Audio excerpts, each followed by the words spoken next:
C you in my 19th life part 16 की शुरुआत में हम देखते हैं फर्स्ट लाइफ में जियोंग कपड़े कलर कर रही होती है।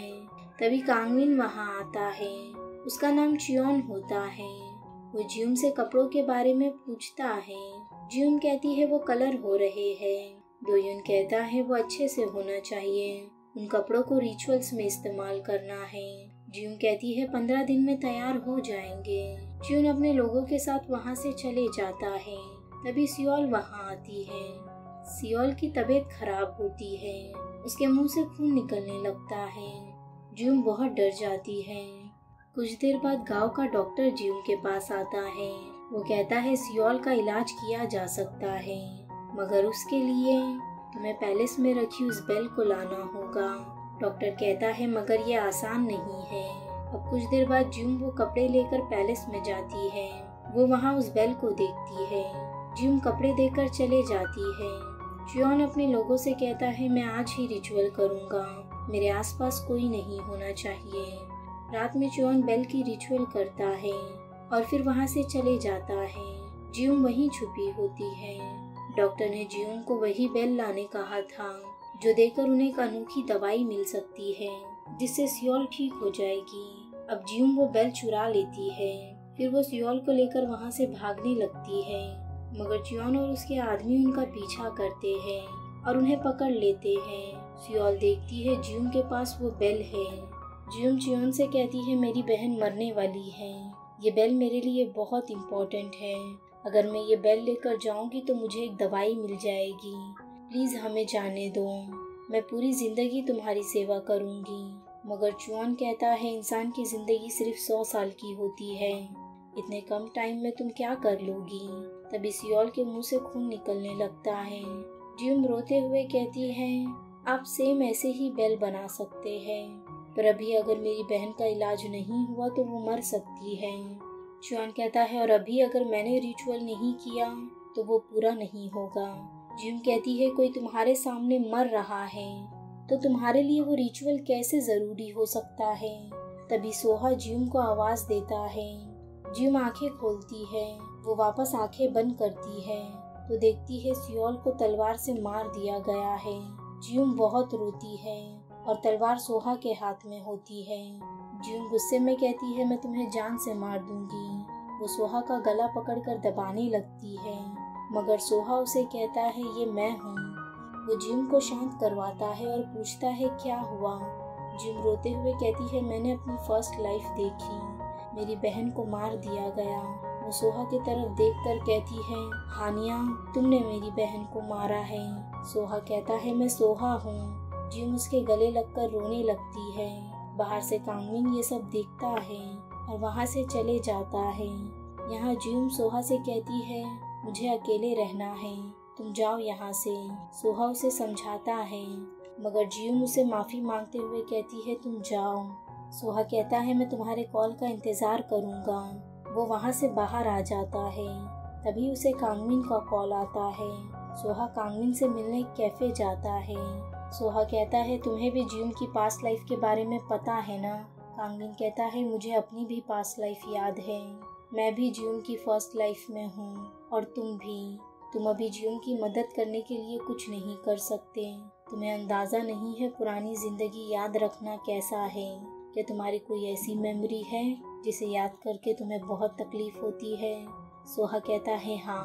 कांगमिन कहता है जियोंग के पास वैसी 19 मेमोरीज है, वो ना उन्हें भूल सकती है और ना ही किसी को बता सकती है। सोहा कहता है तो मुझे मतलब और कोशिश करनी होगी। जब मैं मुश्किल में था तो उसने कभी मेरा साथ नहीं छोड़ा, मैं भी वही करूँगा। मैं तुमसे एडवाइस लेने वाला था पर शायद तुम्हारे पास नहीं है।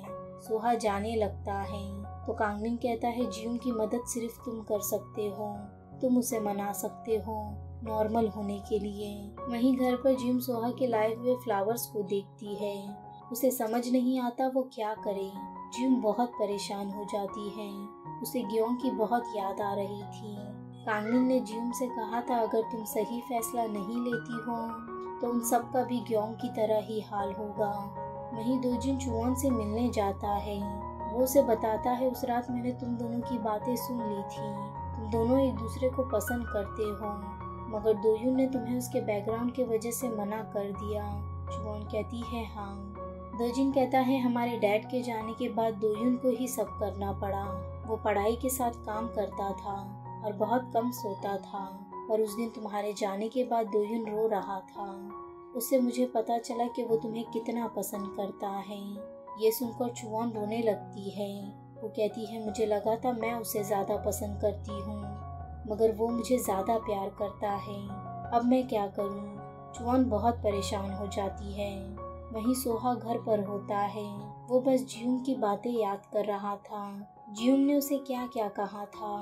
वहीं जियूंग भी रात भर सोती नहीं। अब अगली सुबह सारी प्रेस ऑफिस में आ जाती है। वो सोहा से सवाल करते हैं, मगर सोहा किसी का भी जवाब नहीं देता। उसे याद आता है। वो जुवॉन की माँ के पास जाकर घुटनों पर बैठकर माफ़ी मांगता है। जुवॉन की माँ कहती है तुम्हारे डैड ने भी यही किया था। मैं पहले से सब जानती हूँ कि इस एक्सीडेंट के पीछे कौन है। तुम्हारे पापा ने मुझे सब बताया था। मैं जुवॉन को तो नहीं बचा पाई, मगर तुम्हें प्रोटेक्ट करना चाहती थी। सोहा के पापा कहते हैं मैंने वो तुम्हें प्रोटेक्ट करने के लिए किया था। सोहा कहता है आपने मुझे प्रोटेक्ट किया, मगर आप गलत थे। हमारे पास जख्मों के अलावा और कुछ नहीं बचा। सोहा वहाँ से चले जाता है। उसके पापा को उनकी सारी गलतियों का एहसास हो जाता है और उन्हें पछतावा भी होता है। अब वही कांगमिन ग्योंग से मिलने जाता है, पर वो सोई होती है। कांगमिन बाहर आता है तो उसे वहाँ जियूंग मिलती है। जियूंग कहती है तुम भी मेरे फर्स्ट लाइफ में थे जियोन, तुम मेरे पास आई क्यों? तुम सब जानते थे है ना? तुमने मुझे बताया क्यों नहीं? कांगमिन कहता है क्योंकि तुम्हें कुछ याद नहीं था और तुम्हें अपनी फर्स्ट लाइफ खुद याद करना था। कांगमिन पूछता है मैं वहाँ क्या कर रहा था? जियूंग कहती है तुम सोहा के साथ फील्ड में थे। कांगमिन कहता है तुमने पूरा नहीं देखा। ग्योंग की जान बचाने के लिए तुम्हें पूरी फर्स्ट लाइफ देखनी होगी। जियूंग कांगमिन का हाथ पकड़ते हुए कहती है क्या मैं इससे ग्योंग को बचा सकती हूँ? कांगमिन कहता है ट्राई करो। तुम्हारी इस लाइफ में वो सारे लोग तुम्हारे पास है जो फर्स्ट लाइफ में थे। मुझे अगर अपनी ज़िंदगी नॉर्मल करनी है तो भी मैं नहीं कर सकता। तुम्हारे पास मौका है। कांगमिन जियूंग को वो बेल देता है और कहता है पूरी फर्स्ट लाइफ देखने के बाद मेरे पास आना। ये कहकर वो वहाँ से चले जाता है। अब अगली सुबह जियूंग ग्योंग को नाश्ता लाकर देती है। ग्योंग बहुत खुश हो जाती है। जियूंग कहती है इस बार कुछ भी हो मैं तुम्हारे पास ही रहूंगी। वो ग्योंग के साथ मस्ती करते हुए उसे खाना खिलाती है। अब कुछ देर बाद जियूंग जुवॉन से मिलने जाती है। जुवॉन से मिलकर वो बहुत खुश होती है और उसे कहती है मैंने तुम्हें बहुत मिस किया। जुवॉन कहती है मैंने भी। अब वो दोनों एक म्यूजियम में आते हैं। जुवॉन पूछती है सर्जरी के बाद ग्योंग ठीक हो जाएगी ना? जियूंग कहती है काश ऐसा ही हो। ख्वाहिशें पूरी हो जाती है अगर तुम दिल से मांगोगे तो। हम दोनों भी तो मिल गए। जुवॉन कहती है हम दोनों मिले क्योंकि तुमने मुझे ढूंढा। शुक्रिया। अब बातों बातों में जुवॉन जियूंग से कहती है इस बार मुझे कुछ चीज़ों को जाने देना होगा, ना चाहते हुए भी। अब ऑफिस में सोहा और दोयुन बैठे होते हैं। तभी दोयुन को जियूंग का कॉल आता है। वो कहती है अगर जुवॉन ने तुम्हें इस बार छोड़ दिया तो तुम उसे छोड़ नहीं पाओगे। फिर वो कहती है सोहा का ख्याल रखना और उसे कहना कुछ वक्त मेरा और इंतज़ार करे।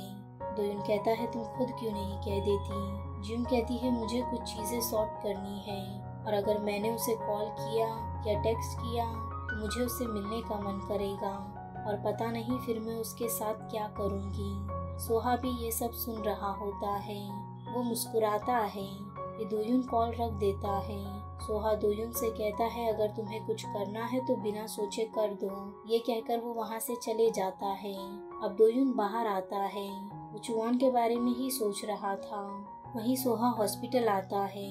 जियूंग उसे देखकर छुप जाती है, मगर सोहा उसे ढूंढ लेता है। वो कहता है मैं आ गया क्योंकि मुझे और वेट नहीं करना था। ये सुनकर जियूंग मुस्कुराती है और सोहा से सॉरी कहती है। सोहा जियूंग को गले लगाता है। वो कहता है सॉरी, मुझे पता है मैं तुम्हारी पास्ट लाइफ में हूँ और मैंने तुम्हें बहुत तकलीफ दी है। मैं रात भर सोच रहा था कि मैंने क्या किया होगा और मैं कैसे तुम्हें खुश कर सकता हूँ, मगर मुझे कुछ समझ नहीं आया, इसलिए मैं माफ़ी मांग रहा हूँ। जिम कहती है पास्ट लाइफ में क्या हुआ था उससे मुझे फर्क नहीं पड़ता। सोहा कहता है तो फिर तुम भाग क्यों रही हो? जिम कहती है मैंने उस दिन तुम्हें हर्ट किया, इसलिए मुझे तुम्हारे सामने आने में शर्म आ रही है। सोहा कहता है मैं मरा नहीं ना, अगर मैं किसी ऐसे इंसान से प्यार कर रहा हूँ जिसे अपना पास्ट याद है तो मैं इतना तो एक्सपेक्ट कर ही सकता हूँ। मुझे तुम्हारी फिक्र हो रही है। जिम कहती है अगर मुझे अपनी पास्ट लाइफ याद आना बंद हो जाए तो सब ठीक हो जाएगा। सोहा जिम का हाथ पकड़ते हुए कहता है तुम कोई भी डिसीजन लो, मैं तुम्हारे साथ हूँ। अब जिम सोहा घर जाते हैं। सोहा बेल खोलता है और जिम से कहता है इस बार कुछ मिस मत करना, मैं यहीं हूँ। जिम बेल उठाती है और देखती है फर्स्ट लाइफ में वो एक नोकीला हथियार लेकर चून को मारने भागती है। चून अपना रिचुअल पूरा करने जा रहा था। हानिया ये देखता है और उसके सामने आ जाता है। जिम उसे उस हथियार से सीने पर मार देती है। जिम बहुत डर जाती है। वो हानिया से कहती है हट जाओ, मुझे उसे मारना है। हानिया कहता है कि तुम्हारी बहन इससे खुश होगी, खून का बदला खून नहीं होता, तुम अपना ख्याल रखो। फिर जिम देखती है उस दिन जिम सियोल की जान की भीख मांग रही थी। वो चियोन को उन्हें वो बेल दे देने कहती है। तभी हानिया कहता है अगर तुम ऐसे ही करती रही तो मारी जाओगी। तभी चियोन तलवार निकालता है और सियोल का गला काट देता है। वो जिम को भी मारने वाला था पर हानिया उसे रोक देता है। वो कहता है रिचुअल का टाइम हो रहा है। वो चियोन से तलवार लेकर उसे बेल देता है और वहाँ से जाने कहता है। जिम समझ जाती है वो सोहा नहीं था, जिम था जिसने सियोल को मारा था। अब ब्रिज पर जिम हानिया को हटाकर चुआन को मारने जाती है। तभी पीछे से कोई जिम पर हमला कर देता है। हानिया उन सबको ऐसा करने से मना करता है। जिम गिरने वाली होती है पर हानिया उसे पकड़ लेता है। अब जिम वो बेल हाथ में लेकर कहती है मैं ये दिन कभी नहीं भूलूंगी और ये जिंदगी हमेशा याद रखूंगी, कितना भी वक्त हो जाए मैं अपना बदला जरूर लूंगी। यहीं ये पार्ट एंड होता है। वीडियो पसंद आया हो तो लाइक शेयर और सब्सक्राइब जरूर करना। मिलते हैं नेक्स्ट पार्ट में।